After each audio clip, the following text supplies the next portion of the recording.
Welcome to episode 89 of the Swampflix podcast. My name is Brandon Leday. And I'm James Cohn. And we are recording in James's apartment in Mid-City, New Orleans. And this is the podcast version of the movie review website, Swampflix. James, it's hot as fuck outside. I'm so happy to be going on vacation soon to get out of this heat. Where are you going? Colorado. That is much cooler. Oh my God, it's going to be so nice. Yeah, it's sweltering. But that's a good temperature to go inside and watch movies during.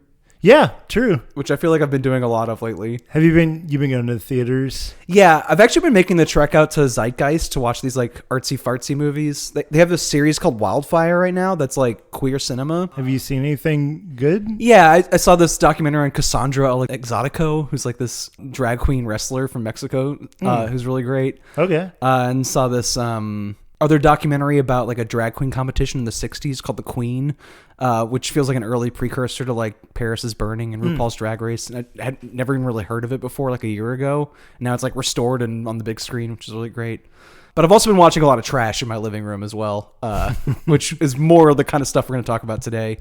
Because the topic of this episode is early Larry Cohen movies. Yeah.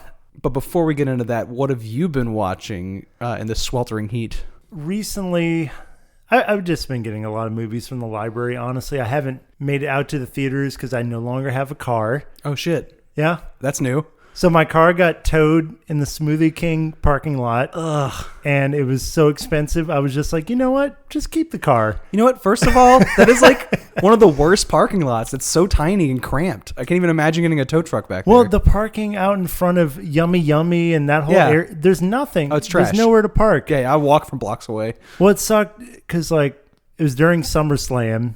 So I was like a little drunk. I was like, I want some Chinese food, but I don't want to walk over there. I'm going to drive. Always a bad idea. And then I was like, oh, no parking out in front. I guess I'll just go to Smoothie King because I have my food ready. And within 3 minutes, my shit got towed.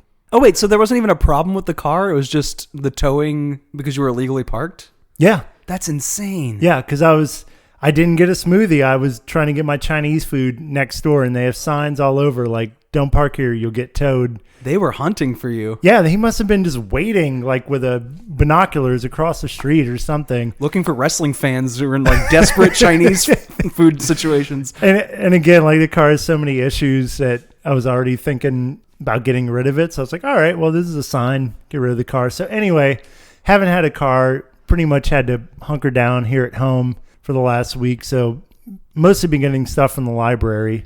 I guess of note, I did watch Lure. Oh, yeah, the Polish mermaid musical. Which you had recommended. I think that was on your top 10 list, what, like two years ago? Yeah. And it kind of fell off my radar, and then I saw it. I was like, yes, gotta check that out. I loved it. I thought it was so cool. There's nothing like it. It's so weird, and the music is so good, and visually, it's like kind of gross and glossy, and it really took me off guard. Like I hadn't quite seen anything that was hitting those notes. Yeah, it's kind of like a retelling of The Little Mermaid, like the Hans Christian Andersen story. But yeah, like you said, like that disco soundtrack they have pulsing through it. Well, and also the mermaids are much more grotesque. Yeah, it's almost like a Guillermo del Toro version of like a mermaid body. It's not necessarily sexy. Yeah, and just, the whole showbiz side of it and how they're exploited.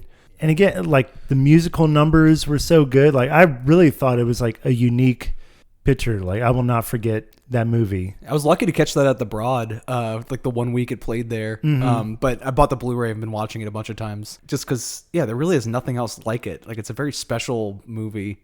I think I like it more and more in retrospect too, just because it's feeling rarer to see stuff like that on the big screen right now, and just like stuff I had never seen before. And right, you watch so many movies, you feel like you've kind of seen it all, and then you see something like that, and you're like, oh wow, someone still has a fresh voice. Yeah. So I love Lure. Another thing I got from the library was this movie Clown. It's this Danish comedy from I think probably about 6 or 7 years ago. It's this comedy duo in Denmark that I guess are pretty popular, and this is kind of the movie version of their shtick. So I'm expecting a lot of dark, morbid humor. It's really dark, sexual, morbid humor. And this isn't going to sound funny, but there are jokes about like pedophilia, about rape, about child porn, yet it somehow pulls it off, and it's earnest and it's very funny, and it's shot almost like The Office or one of these kind of sitcoms. Like a mockumentary kind of? Or it's shot in a way that feels real, but these situations are so absurd, and it's just these grown men behaving like children, and the way they rationalize some of their behavior is just ridiculous and over the top. And it's really, really funny. And I think I'm really drawn to like that style of humor, kind of gallows humor that seems to come from that part of the world. Like a screwball version of like Lars von Trier's shtick. Yeah, kind of. Yeah. That's a way to put it. But yeah, that was really, really fun.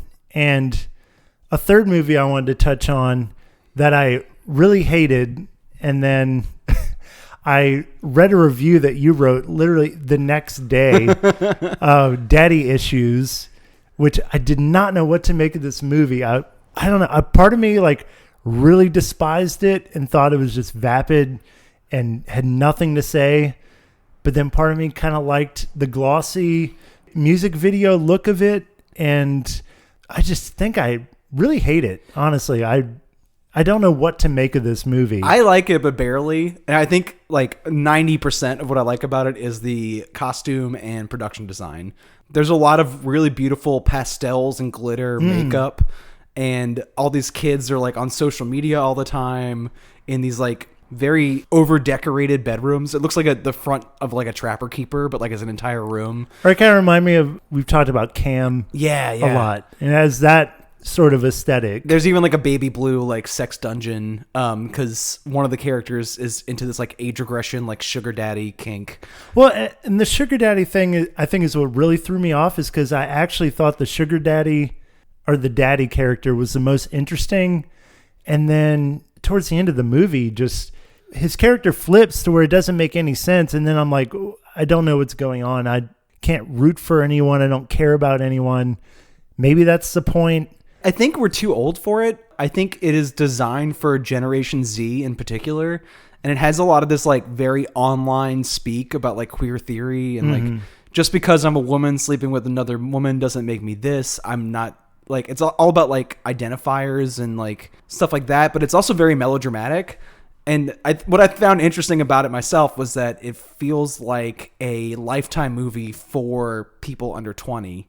Which usually Lifetime movies, if you watch them now, they're all browbeating people for looking at their phones all the time. Yeah. So it's like a glimpse of the future or like an alternate dimension where like Gen Z has their own horny ass Lifetime movies. Because there is like strap-on sex in the movie and like choking and like age regression stuff. So it does get like mildly kinky, but most of it is this like Lifetime level, like Red Shoe Diaries, or like when we were kids, they had MTV Undressed. Like it's that version of like melodrama. Well, I think that's why I've been thinking about it, is because, I don't know, I have a pretty open mind.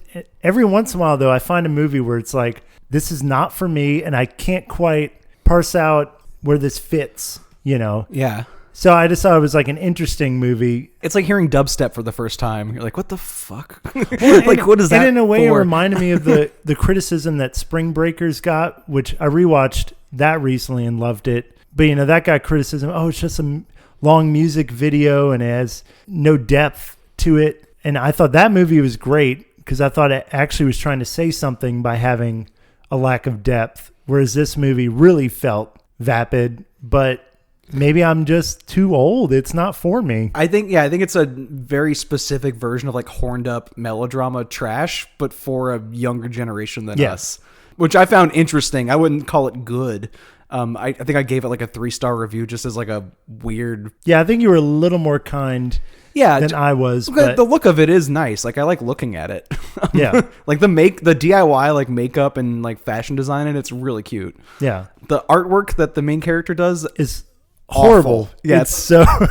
And then when they put on the T-shirt, it's even worse. It's so she's bad. like going to art school in Italy is like her dream in life, and she makes this like deviant art level like web comics, and they're really bad. They're bad. So it's kind of hard to believe in her dream the way the movie wants you to. But I don't know. I thought it was an interesting movie. I could see the director making better stuff later, maybe. Yeah.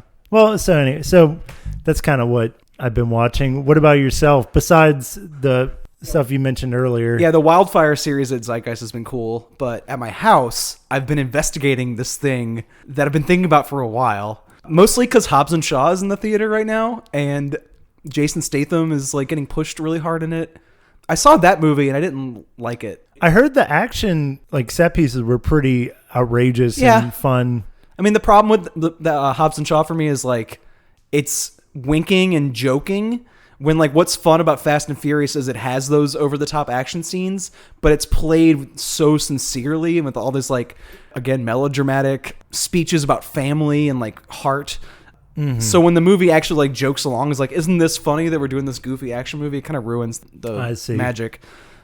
But because of that, I've been thinking a lot about Jason Statham and how I didn't know who he is. Like, until he was in Fast and Furious and the Melissa McCarthy movie Spy, which I think is very underseen. He was in Expendables. Yeah, I don't remember him in that. I guess it was like a side role, but yeah. But until he was spoofing himself in those movies, I didn't really pay attention to him, so I had no idea who he was or like what makes him special or what he was even really spoofing. Like he's like this tough guy. He came up in, I think, the Guy Ritchie movies like Snatch like a million years ago. Yeah, I think that was his introduction, and then I think right after Crank came out, and that's kind of what catapulted him. Yeah. So I've been watching a bunch of those, like the early 2000s movies. I watched Crank, which I really like the hyperkinetic I love cinematography Crank. And like the over-the-top premise is really great. And it fits really well into this like Larry Cohen episode we're having because the premise is so over the top. It's like it's basically like Speed, except instead of the bus can't slow down, this guy's heart can't slow down or he'll die. So he keeps taking methamphetamines and having sex in public. Yeah, I mean, it's a gimmick, but it's a really strong gimmick. Yeah. The problem is that it's really gross. He plays such an asshole, and you're supposed to celebrate him for it. I see what you mean. Yeah. Like he like basically rapes his girlfriend in public, and you're supposed to like cheer him on for being like a tough guy hero. I do remember that scene. Yeah, that probably hasn't aged fun to well. Watch. A bunch of stuff hasn't aged well in it, and I think maybe we should talk about this more in its own episode too. Mm-hmm. But it was really fun to watch, even though it was like I think it's a product of its time for sure. Too. Yeah. I watched The Transporter from around that time, which I feel like was probably his like flagship series. As like I haven't seen that one actually. Also, like a product of its time. It feels like a kind of action movie we don't see anymore.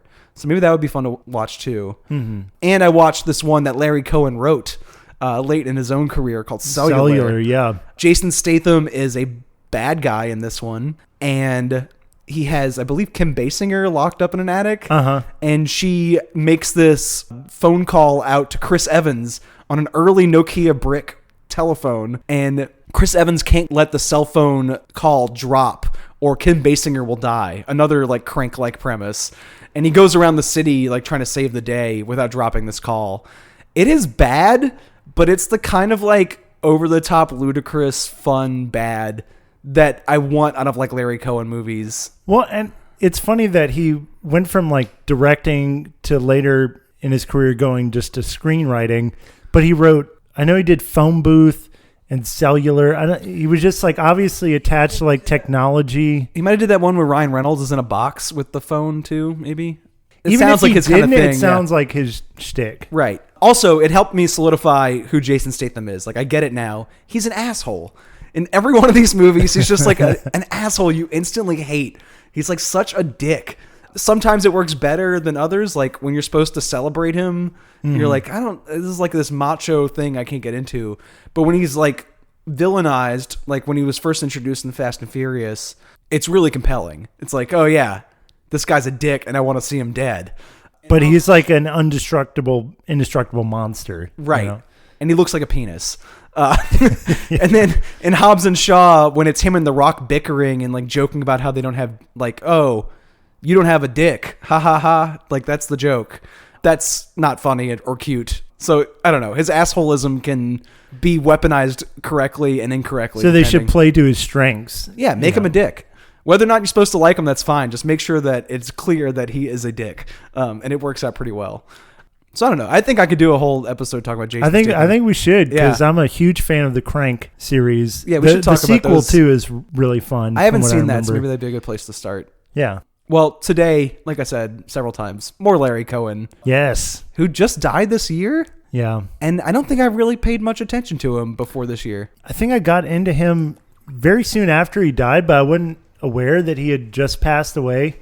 My introduction was Bone, which we're going to talk about today. Pretty much after I saw Bone, I was like, whoa, I need to see more of what this guy has to say. And it's the exact kind of stuff we should be watching all the time anyway.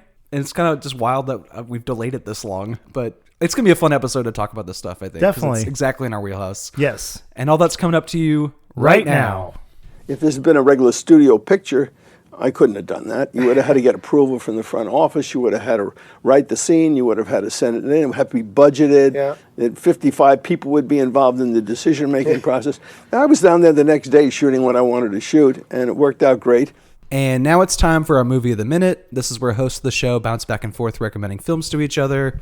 And it was James's turn to pick this time. What did you make me watch?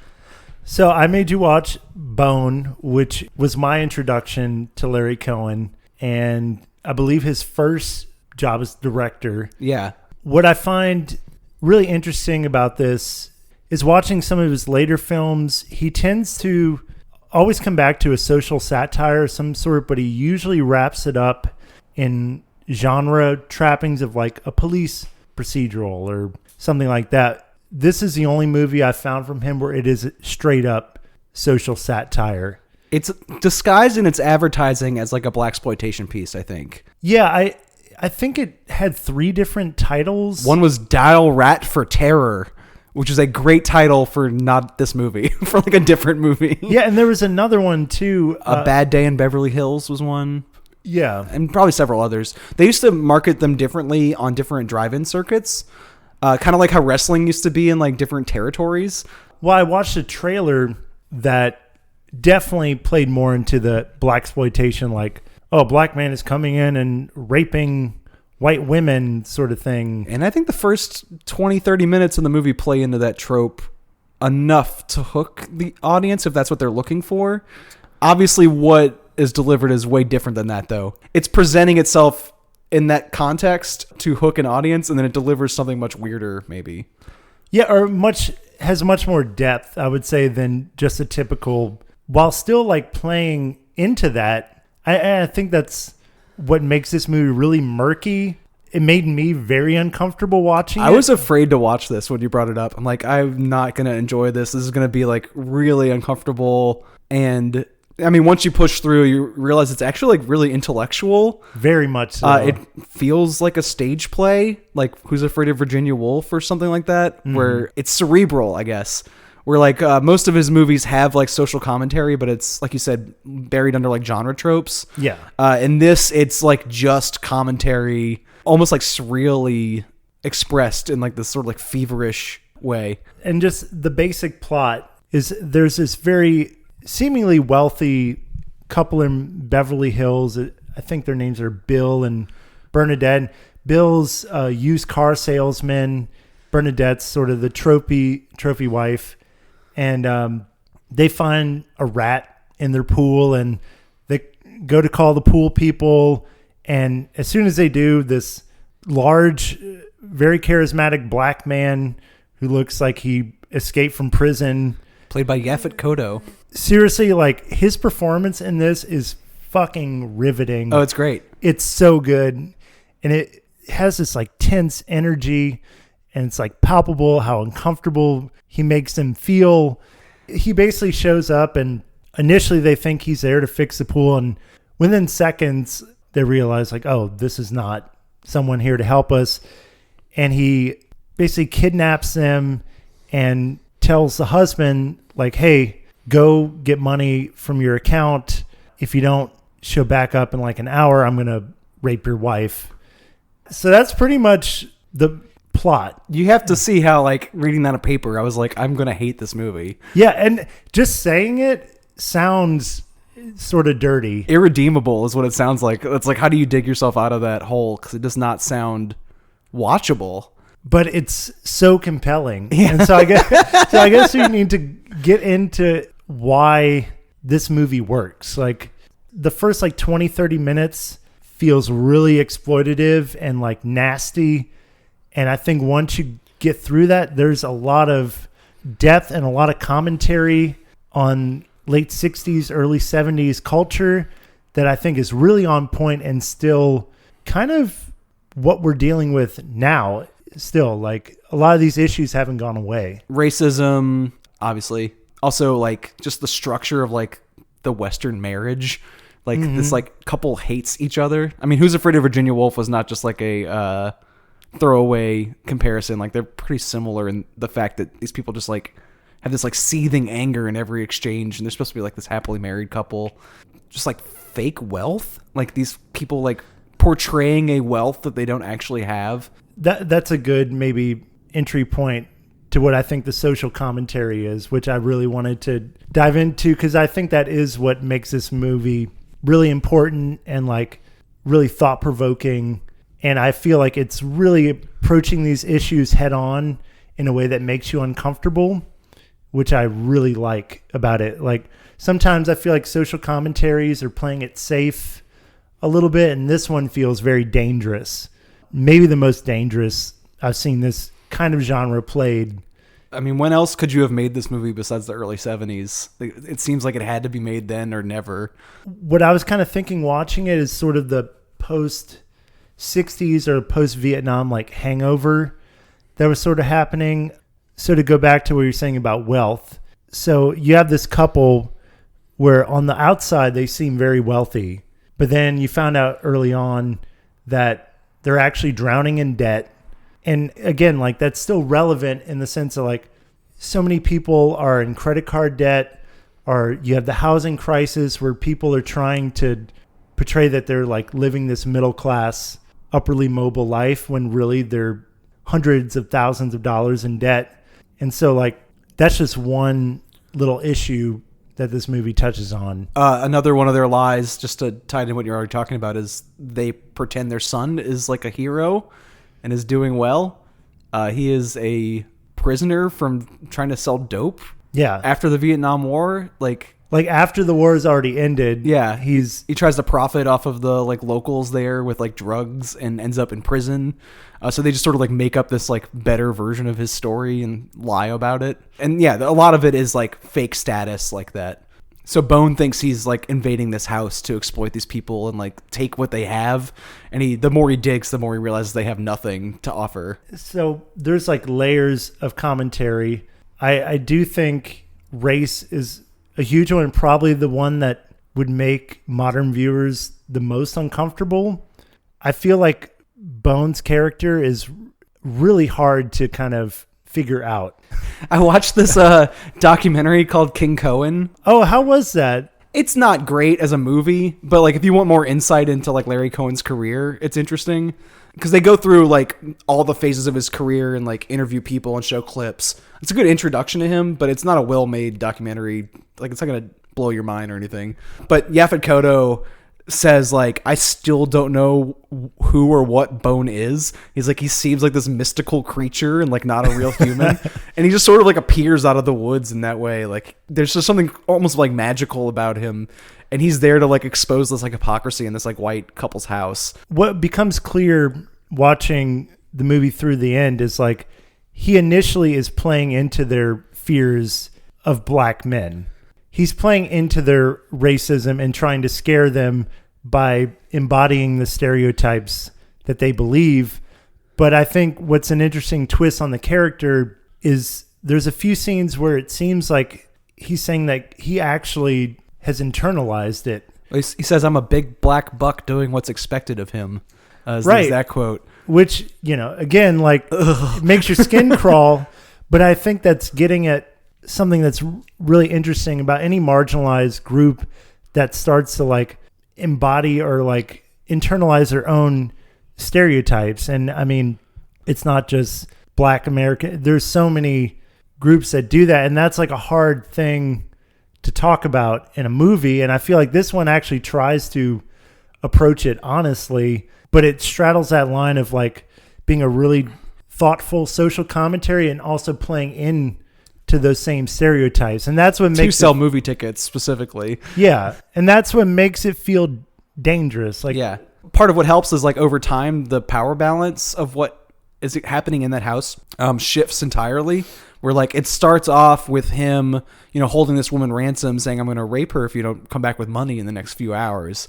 And over time, she sort of like reveals that she is the one in like this like dominant position in this situation, and basically uses him like a sex toy and like pins him to the floor and mounts him. And it seems like for a moment they're going to have this like genuine love connection between Bone and this housewife. And once he starts to see how ugly her power is and like how like, manipulative and like evil she is, like to her core, he leaves, and she is the last person on the screen, spoilers for Bone, and she just starts rattling off these like racial expletives and like comes up with this like false rape story about how he forced her into doing things. So the movie does have more to say than just like giant black men are scary, which seems like what the first act is setting up. I do think it undercuts that a little bit though, immediately, and that's why I didn't give up on it at first. I really love this movie, I should probably say. Like, yeah, I do too. No, it's my favorite thing we watched today. But you're talking about the used car salesman aspect, right? The first scene of the film is this sort of nightmare where the husband is selling used cars in a commercial, like it's a television commercial. And as it zooms out, you start to realize that he's in a dump selling like scorched out cars, selling death, like your Honda Civic that was towed the other day. And there's like dead people in the cars. It reminded me a lot of that dead hooker gag from Dirty Work. It's the exact same thing. Yeah. That's immediately like this like absurdist joke on like the American dream and all this stuff. And then you cut to him cleaning his own pool. Another thing I learned was that that's Larry Cohen's house. Right. And like most of his movies have a scene there because it's just cheaper to film at his own house. But he's skimming the leaves out of his pool as more leaves are blowing in. So it's this sort of like feudal Sisyphean act that he's just doing because that's what you do. And there's a rat in the pool, and when Bone invades their home, quote unquote, he's like giving him a guided tour like a realtor. Right. That's such a good scene too. Like the facade of the American dream, kind of. So even when the movie's playing like this nasty blaxploitation piece, it's also this absurd piece of like writing, and it feels like it's coming straight from the id.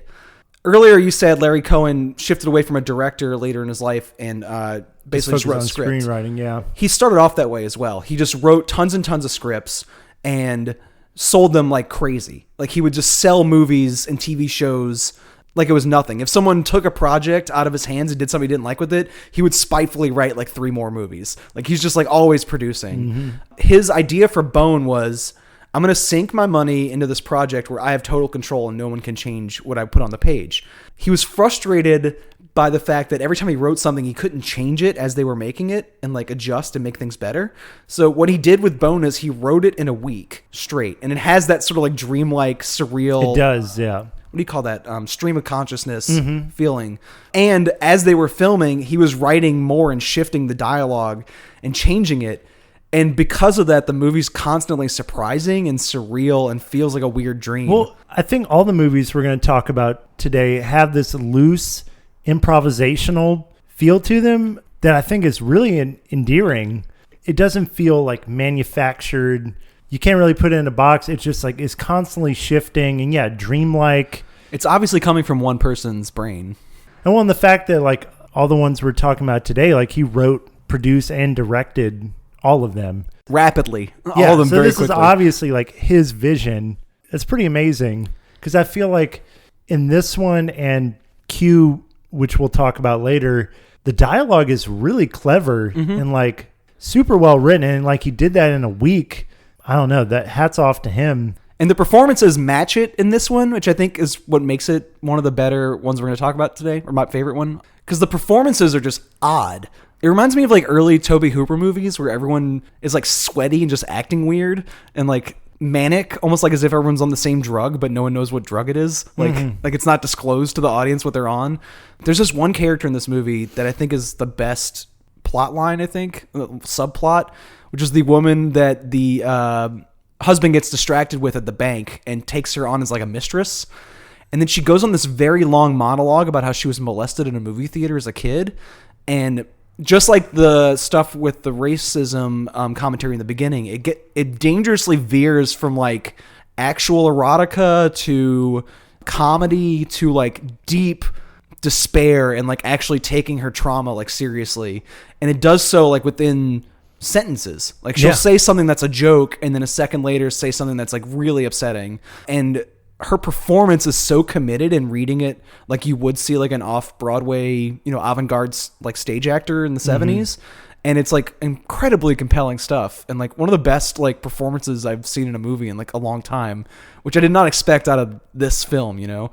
Every performance and every character to me, because again, I feel like you have to put this movie in context of more than anything I've seen in a while. Like context matters, and it is the like early 70s, late 60s time period, and there was a huge moment of like social change, and I kind of took like every character in a way was like, for me, Larry Cohen making a statement, almost a political statement about where American culture was at the time. So you obviously, you know, we already talked about Bone and where he stands, but then with Bill, you have this like rich white guy that claims, you know, oh, if everyone cared about society the way I did, and like if anyone gave a damn, you know, that's what's wrong with this world.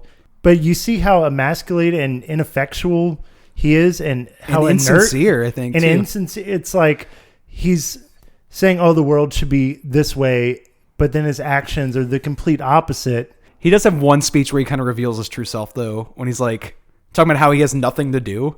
Where he's like, yeah, I mean, I guess you could spend your time having sex, but it's all been done before. Unless you're a pervert, you have to like invent new ways to do it, and I just don't have it in me. Yeah. So he's like, just nothing. He has no reason to exist in this film. Yeah, nowhere to go. Yeah.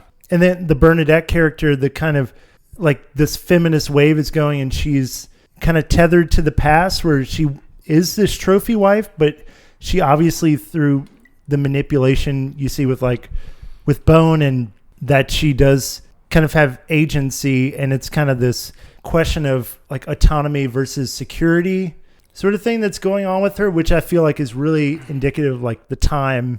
Again, like all this stuff is still going on. It's still stuff we're dealing with. And she still weaponizes her whiteness in like a really nasty way. Like the movie doesn't let her off the hook. Which I think is like a lot of criticism that a lot of like white feminists get nowadays. Right. You know, it's like you'll use your privilege when it works for you. So you have that, and then with the character you were describing, I think was it Jenny? Something like that, yeah. I don't know if you would agree with this interpretation, but to me she was kind of like the dark side of hippiedom and hedonism, where she's really open in this free spirit and kind of doing what she wants, but there's like a certain darkness to that, and she's like a really sad character. Yeah, and a certain emptiness. She has no goal, and it's kind of like how the hippies in the 60s during Vietnam had this like cause, and they're politically active, and then it became this like commercialized sort of thing in the 70s, 80s, 90s. Like it's like now when people call themselves hippies, what does that even mean? It's just like honestly an excuse to just like get high and drop out, which is valid. I mean, well, no, it's valid, but to me, like that's what her character represents. So it's like each character is really like saying something about different aspects of the culture in really pointed ways and really like profound ways. And like, I don't know, that just blew me away that he was able to really solidify like where we were at this point in time. Yeah, and it feels like a very interesting balance, I think, between where movies were at the time, too. Like, drive-in, nasty, over-sexualized schlock that was coming out after, like, the Hays Code being broken. And then also this, like, very cerebral, smart, new Hollywood auteurism that was coming out of, like, these, like, young hippies who had taken over the industry. So yeah, the movie has both of those things in it, which you might not expect if you just read the log line, where it just sounds like the first half. Like it just sounds like nastiness. Yeah, just weaving like the art house with the B movie. Yeah. Both of those genres are like low budget, which this is, but it's weaving those aesthetics pretty, I don't know, brilliantly, I would say. I don't know. Would you think that over his career, it veered more towards B movie and there was just like a touch of art house in it? Yeah. Okay. I think this is like more like half and half. And it's very interesting for that. Yeah. It's weird to see someone with their directorial debut, like hit such a high mark. And then I like all the movies where the other two we're going to talk about, but they don't quite reach this level of art, I would say. They're just like a different thing. And they have touches of that. But this one really, I thought, knocked that out of the park. Yeah, it's like entirely unfamiliar where they feel like, good versions of movies we've seen elsewhere, maybe. Modern audiences should go back and watch this. And it's a challenging watch for sure. It will make you squirm. It made me squirm. I haven't felt this way watching me, but I really appreciate how brave it was. And like it pushed so many buttons and it's funny. And it's, again, I keep going back to the word dangerous, but this is like a dangerous film. Mm-hmm. And I absolutely loved it.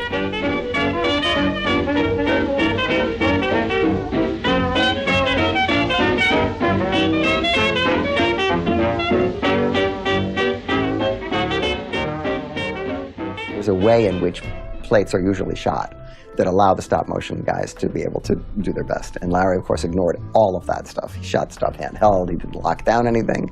He said, well, that's not how it's done. I said, I keep hearing that all the time. Every time I make a movie, no matter where I go, they always tell me, that's not the way it's done. But I do it, and it works. And it saves a lot of money and a lot of time. So we're kind of specifically talking about this like early Larry Cohen phase. So it's kind of hard to narrow down which ones to watch. I think like It's Alive and The Stuff could have fit in this conversation really easily. But I wanted to talk about one that came up earlier this year when we were watching M. Night Shyamalan movies. The Happening I really liked, and it reminded me a lot of the premise for God Told Me To, which I had never seen, but they seemed like spiritual cousins, And it proved out, I think they're pretty similar in some ways. Maybe God Told Me To goes to more surreal places, which is the Larry Cohen touch. It is from 1976, so it's a little later than Bone. It starts off in an uncomfortable way politically just because of the time that we watched it. Yeah, and the mass shootings going on. I really felt uncomfortable in the beginning because it's so on the nose with like what we're seeing every other day. Yeah. The first few scenes in the movie are people shooting from like, basically bell towers in New York City at crowds.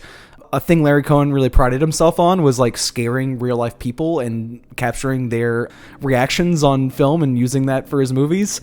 Not something that would fly now and good. But, in both of the other movies we're talking about today, there's like real life panic he shoots, which, now that like shootings like this are more commonplace, I think would be like unforgivable for sure. Anyway, so this policeman who's like super Catholic is trying to get to the heart of these mass shootings that start popping up around New York City. And he finally corners one person who's shooting with a rifle from the top of a building. And he asks him, why are you doing this? And the guy says, God told me to. And then he kills himself. And it becomes a pattern. More and more people start saying the same thing. God told me to do it. Yeah, there's a guy that like is stabbing people. There's a guy in a really hard to watch scene, a guy that kills his family. And he just seems ecstatic. Like he's been touched by the Holy Spirit. He says, God told me to. And there's a scene with a cop played by Andy Kaufman, which I thought was just weird. Also shot without permits and without clearing it with the crowd. Andy Kaufman dresses like a police officer in a real-life parade for policemen and pulls out a fake gun. Holy shit. Really? Yeah. What? I think some of the cops around him are also in costume, and like those are the ones that grab him. But other people also recognized him because he was on Taxi at the time. Yeah. It's like, oh, Andy. Hey, Andy. So I guess they were like somewhat in on it. But yeah. But still. That's fucked up. That's not a good thing to do. That's like right on the edge of unethical. Oh, it's definitely unethical. We champion these like directors who turn these like low budget productions into these like bigger things. Yeah. Like it's really amazing when someone can turn like nothing into like a huge spectacle. And that's one way to do it. But it's basically like yelling fire in a crowded theater. Yeah. Like people will get hurt and traumatized for your dumb movie. So yeah, very uncomfortable beginning of the film. And the more the guy digs into the thing, I have to spoil this because otherwise we couldn't really talk about it. Yeah. He starts to discover that it's not actually God. It's this like angelic space alien with a vagina in his side. And because this man is super Catholic, that starts to question his faith in the real God. Mm-hmm. And then he starts to question who he is, because he has these circumstances around his birth and his inner life that are similar to this vagina Jesus. I don't know what else to call it. Who has this like cabal of people. Like a cult. And he just informs them when these killings are going to happen. And he basically has the ability to enact his will onto people to do what he wants. Yeah, it's like telepathy kind of, or hypnotism maybe. He is telling people to commit these crimes, but he's doing it as like God's voice in their head. Yeah, and people don't know what these voices are they hear, but they assume if some celestial being is telling me to do something, that it's probably God. And I think kind of like Bone, this has this like improvisational aspect to it where like it starts off being this like police procedural about this like weird phenomenon, and then it just shifts entirely into this other sci-fi fantasy movie that you did not expect based on that premise, and just sort of like feels like it's making shit up as it goes along and just gets weirder and weirder until it ends. I liked it. I thought it was good. Probably my least favorite movie we're talking about today. Like, I think maybe this is more geared towards your interests and tone than mine. I don't know. It's the thing that was disappointing about this movie for me is like, I thought this premise is ripe for just a lot of cool shit, which actually it does when you start bringing in the aliens and the cabal and, you know, him discovering that he's a product of a virgin birth and he goes to war with his brother. And I love all that stuff. I think the only thing missing in this movie was earlier we were talking about that sharp, witty dialogue that Cohen writes. And this movie was sort of lacking. I felt like the premise itself was really solid and there was a lot there, but the actual dialogue didn't quite do anything for me. I didn't think that it was particularly funny or clever, and that's sort of what I'm used to from watching his other movies. There's definitely very little humor here, if any, but I think the writing is really sharp. Like, I really like the sort of love triangle between his new wife and his old wife. There's some like really like deep hurt in there, and it's kind of crazy that the movie has room for that kind of like romantic love triangle in midst of all this other stuff. And then there's this other monologue from this lady about her alien abduction story that I think is like really compelling too. I think what's missing is the performance is just so drab. This guy, Tony LoBianco, is delivering these really insane, escalating doubts of like faith and identity in this like just nothing of a performance. Where like in Bone and in Q, which we'll talk about in a few minutes, everyone's performances are matching the dialogue. They're like meeting the writing at its like heightened level, and he's playing it almost like a Scorsese Crisis of Faith character, and it's just not compelling to watch in comparison. So I think the dialogue's there. I just think the actor is just like really drab. Oh, and I guess I would add that I think the plot in this movie is one of the strongest, just on paper. Like, I was so taken back, like, where is this story going to go from one moment to the next? Like, from the last like 40 minutes of this movie is batshit insane, because you really don't know where the hell is this story going. He goes and meets his brother, or you don't know he's his brother at the time, but goes and meet this guy down in the furnace, and then they like go to war, and he causes the house to crumble, and it's just from where the story starts to where it ends is like a really interesting plot, I thought. But yeah, I think you did kind of hit the nail on the head, because in Q, which we're going to talk about next, you have a Michael Moriarty performance, which is so insane and over the top, and it is like so he good. Chews it up, and it's like, yeah, it's so fantastic. I do think the actor, I forgot his name already, but yeah, because he's so boring. Tony LoBianco, but he's trying to play it straight. He's playing it like a Scorsese movie, or like what's that Abel Ferrara film? Bad Lieutenant. Bad Lieutenant. Yeah, it's that kind of like 70s New York crisis of faith, Catholic guilt kind of thing, which is funny coming from like a very Jewish writer, Larry Cohen.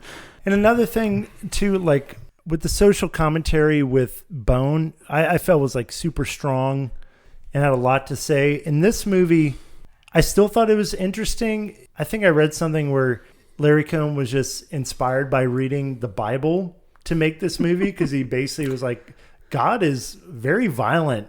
Oh yeah, He Old does Testament awful- God for sure. Yeah, he does awful, vengeful things. And I was thinking a lot like about, these people that hear voices and how do you know, like if you, like they keep bringing up Abraham killing his son. Like if you're Abraham and a voice is telling you to kill your son and you think it's God, then it's righteous. But if it's Satan, then it's wrong. But how can you know? It's just a voice in your head. And again, it's like these people think they're doing a righteous act because their faith tells them it has to be God, when really it's some weird alien being that has nothing to do with our religion. So there's something to chew on there. I thought it had some interesting things to say, but it wasn't quite as like nuanced, and I don't think it had the depth of like that Bone did. Yeah, for some reason I thought you would have been like way more into this one than me. No, I mean, I liked it a lot though. I'm not saying I didn't like it. Yeah, I liked it too. I really didn't think the social commentary or the commentary on religion was as thoughtful and nuanced as some other stuff I've seen from Larry Cohen. Yeah, it just has, I don't know, there's definitely something missing. It sucks that I feel like we have made it seem like this isn't a good it's movie. good. And it is. It's totally worth watching, especially, again, to see how that plot progresses from where it starts to where it ends. But in many ways, it is a straightforward police procedural. He's just investigating. He is discovering things, and the plot thickens. But it didn't do much for me beyond that. Yeah, I mean, I really appreciate it as a tiny budgeted movie with big ideas. Like, I'm always on board for that. I just wish the main guy wasn't so boring. Fair enough. Yeah. Fair enough. So, cue the Winged Serpent from 1982. That was what you picked to talk about today. What is that? What is Q the Wing? I mean, I guess this is Cohen at his most B movie in the sense, like, this is your old school silly monster movie. It's like a kaiju, like King Kong or Godzilla Or it's type like film. what you would have seen in the 40s and 50s with like flying saucer man. I don't know. There's this whatever. Really good 50s monster movie called The Big Claw. And the monster looks almost exactly like this thing, but a little dinkier. Like it looks more like a vulture. How would you describe the creature in Q the Winged Serpent? Yeah, he's vulture-like, or like a bald chicken, like or a goofy dragon. Goofy dragon. I mean, I thought the design for the character was fun. Yeah. It can be really gross and like horrific, but it can be like absolutely fucking adorable in like some close-up shots. And it's animated in stop motion and that like old Ray Harryhausen effect, which, never ages poorly. Like it's always endearing to watch that. Yeah. And it actually gets in the action a bunch. Like it picks people off of roofs, and the basic plot is there's this, what I cannot pronounce the full name of this creature. It's a real Mexican it's an Aztec thing. Yeah. Yeah. Quetzalcoatl. But I really like the tagline is like, don't worry about pronouncing its name. Q is all you can say before it kills you. Yeah. So we don't have time to we'll just nail call this it, pronunciation. We'll just call it Q. But there's this giant winged serpent that is just decapitating people and picking up scantily clad women off of rooftops. Like a hawk with like small dogs in the desert. Like it just kind of like swoops in, picks it up, and leaves, and that's it. And then it drips blood down on people below, which I've never seen in a monster movie before. Yeah. People are just like going about their business in like Times Square and get like a bucket of blood dropped on them. So there's this main plot of like this winged serpent thing. He has this nest with an egg, and the Michael Moriarty character is this jewel thief who randomly discovers this thing, and then he basically is trying to help the police like destroy it or take it down, whatever. And then there's a B plot about the sacrifices to the guy, and there's like some really good gore of like people being flayed alive and stuff like that. Well, it's the same setup as God Told Me To, right? It's like a pretty standard police procedural with David Carradine and Richard Roundtree of Shaft fame. They're two investigators looking into this cult that is summoning this Aztec demon. Right. The way they do that is they sacrifice people by flaying them. Mm-hmm. And you see a lot of up close gore shots of like people's faces being peeled off like turkey. It's really gnarly. But it almost feels entirely separate from this giant bird creature. And it's not really fleshed out exactly. It doesn't really... Good joke. Yeah. It doesn't really matter. But that's the basic premise. But the fun of this movie is like you talked about, the creature is just fun to look at, but he's kind of like a side character. I think what we really need to talk about is Michael Moriarty, and his performance is riveting, and it's method acting, and he's obviously improvising. He's just making shit up as he goes along. He's fully embodied it's in like this jazz character. acting. He's like improvising in this like jazz kind of way. Well, speaking of there's a scene where he's like scatting at a piano bar. That's one of the funniest things I've seen in any like Larry Cohen movie or any movie from that so time. Bad. It's so bad. Wait, let me tell you this too. In Yeah, the yeah. documentary, people present it like he's really good. It's like, yeah, Michael Moriarty's amazing. He puts on this great performance, and he's like a real jazz guy. Like we put that in the movie. Like we showed him like playing his like art, and it's fucking awful. He's like scatting and hitting these like minor notes that have nothing to do with each other. But he's trying to like sing the exact note that he's playing a lot when he's scatting, like beep bop boop beep beep bop boop. And I don't know if he's serious, but it plays like Tim and Eric, like anti-comedy now. And there's a scene later where he's running from someone's chasing him, and all of a sudden, for no reason whatsoever, the soundtrack drops out, and they just pipe in back his to scatting for the chase scene. Yeah. It's so good. Okay, so Bone, like everyone is doing the Michael Moriarty experience. Like this is my theory about Larry Cohen joints, or at least the three we watched today. In Bone, everyone is on Michael Moriarty's level. Everyone's given this weird, inhuman, I have no idea what you're going to say or do next. And in this movie, you just have one guy running wild while everyone else is doing this sort of like standard B picture, and he's just a madman. Which works really well too. It's like every other person is the straight man, so he's really allowed to stand out. Yeah. And he does in every scene he's in. He just like, you can't take your eyes off of him. Yeah, it's like a great deranged Nick Cage performance, like Vampire's Kiss or like Wicker Man or something like that. There's another scene I love later in the film where he's negotiating the terms. Oh, great scene. Because he basically, like, he knows where to find Q, and he's trying to get some money out of it, a crazy amount of money. Watch this movie and really pay attention. The piano bar scene and this scene to know what we're talking about with this performance. It is so fun. So I know you're talking about like social commentary earlier, like in relations to the other movies. If this has any, it's just about like pieces of shit, like this jewel thief getaway driver. He's a bad dude. Oh, he's terrible, and he's a junkie, and he's a domestic abuser, and he thinks he's an artist, even though he's a joke.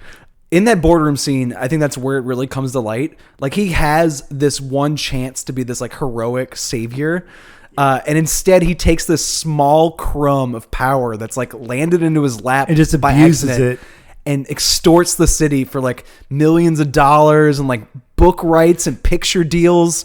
That to me is really the heart of this film. It's not about the serpent, because most of the screen time is dedicated to him, and his character's arc is exactly that. Like someone that has no power and is at the bottom rung of society finally gets a little bit of that power and uses it in the worst way possible and has no idea what to do with it. It's crazy that like his girlfriend leaves him because of that, even though she stayed with him when he was like pathetic and small.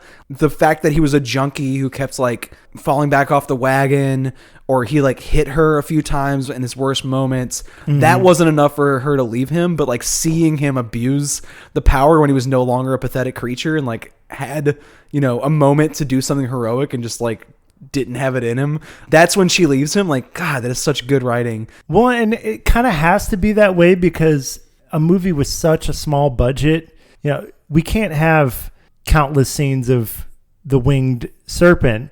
It has to be more focused on the human side of things. And I think that's what this movie gets right and why it's so smart. It realized like, okay, we can't put all our money in the effects. We just don't have it. So we're going to use this creature sparingly, you know, when we need to. But the real plot of the film is going to be the human element and this piece of shit character who has like you said, a chance to redeem himself and totally fails. Just biffs it. Yeah, and that is actually like a super compelling story that you really don't see a lot of films going into. And you can see in God Told Me To, like, how wrong that can go depending on the actor. Like, it's not like Michael Moriarty gets any more screen time than Tony LoBianco in the other film. It's just that he does so much more with it and, like, turns it into this, like, incredibly compelling, like, character study. And I want to see more, too, because apparently they worked together on a few films. Oh, nice. Moriarty and Cohen, which I haven't seen, but yeah, that's a duo that I think has something going for it. Okay, before we like wrap up in any way, I need to tell you more production stories from this like documentary. Yeah. So Larry Cohen was fired off of another producer's movie. It was like one of the few times when he was not, bankrolling his own script. He was like working on someone else's film. And when he was fired and in New York, he was angry, obviously, and decided to make this movie out of spite.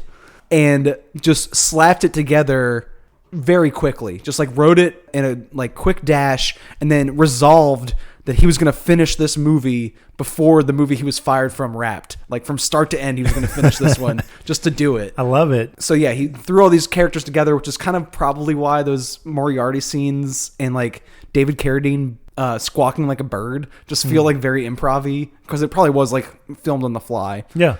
One of the greater pieces of happenstance was that the Chrysler Building was being worked on at the time. So you had men on scaffolds outside the Chrysler Building already. And that's where the bird's nest is. So they could already film it with these like scaffolds on it. And they convinced the construction workers who were working on the building, hey, you want to be in a movie? And had them holding these fake guns and shot them in the film. And then people down below didn't know that that was fake. Holy shit. And called the cops, and the movie got shut down. I love how reckless he, like... I mean, it's horrible. I know it's horrible, it's unethical, but come on, you have to appreciate... He has a vision, and he's going to get it made.